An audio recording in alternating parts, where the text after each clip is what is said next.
कर्ण के अंतिम समय में कृष्ण और अर्जुन ने ली परीक्षा। कर्ण ने दिया दान। आज कर्ण रणभूमि में मृत्यु का इंतजार कर रहे थे, क्योंकि आज अर्जुन ने कर्ण को परास्त किया था और कर्ण मृत्यु का इंतजार कर रहे थे। कृष्ण अर्जुन से कर्ण की प्रशंसा करते हुए कह रहे थे कि कर्ण जैसे इस धरती पर कोई नहीं हुआ।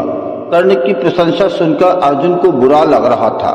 तब कृष्ण ने अर्जुन से कहा, ठीक है पार्थ, मैं तुम्हें कर्ण की दान वीरता का प्रत्यक्ष उदाहरण दे रहा हूँ। दोनों ने ब्राह्मण का रूप धारण कर लिया और चले कर्ण की परीक्षा लेने।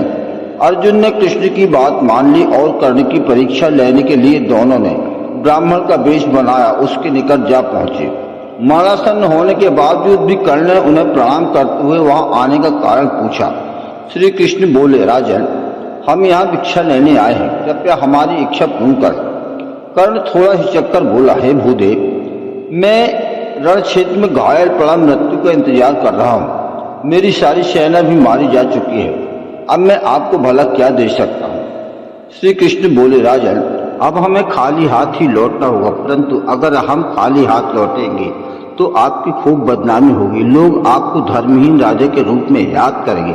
तभी कर्ण बोला, ठहरिए भूदेव, मुझे बदनामी का भय नहीं, लेकिन मैं धर्म विहीन होकर नहीं मरना चाहता, तो मैं आपकी इच्छा जरूर पूरी करूंगा। निकट ही पड़े एक पत्थर से कर्ण अपने 2 दांत तोड़ते हुए बोला, मैंने सर्वदा सोने का दान ही किया है, इसलिए आप इन स्वर्ण से बने दांतों को स्वीकार करें। श्री कृष्ण बोले, राजन, हम यह स्वर्ण नहीं लेंगे, क्योंकि यह झूठा भी है और इस पर खून भी लगा है। तब कर्ण घिसटते हुए अपने धनुष तक गए और उस पर बाण चढ़ाकर गंगा को याद किया। तत्पश्चात बाण भूमि पर मारा और भूमि पर बाण लगते ही वहां से गंगा की तेज धारा निकलने लगी। कर्ण ने उस धारा में दांतों को साफ किया एवं उन्हें देते हुए कहा, हे देव, अब यह स्वर्ण झूठा नहीं अपितु शुद्ध है, कृपया अब इसे ग्रहण करने की कृपा करें।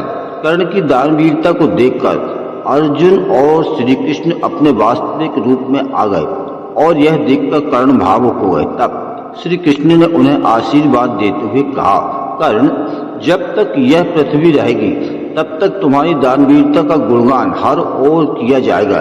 तुम्हारी यह बाण गंगा युगों युगों तक तुम्हारे गुणगान करती रहेगी और तुम मोक्ष प्राप्त करोगे। यह पूरी लीला देखकर अर्जुन भी कर्ण के समक्ष नतमस्तक हो गए। नमस्कार दोस्तों, यह कथा, यह प्रसंग अच्छा लगा हो तो चैनल को सब्सक्राइब करें, लाइक करें, कमेंट करें। आपका बहुत बहुत धन्यवाद।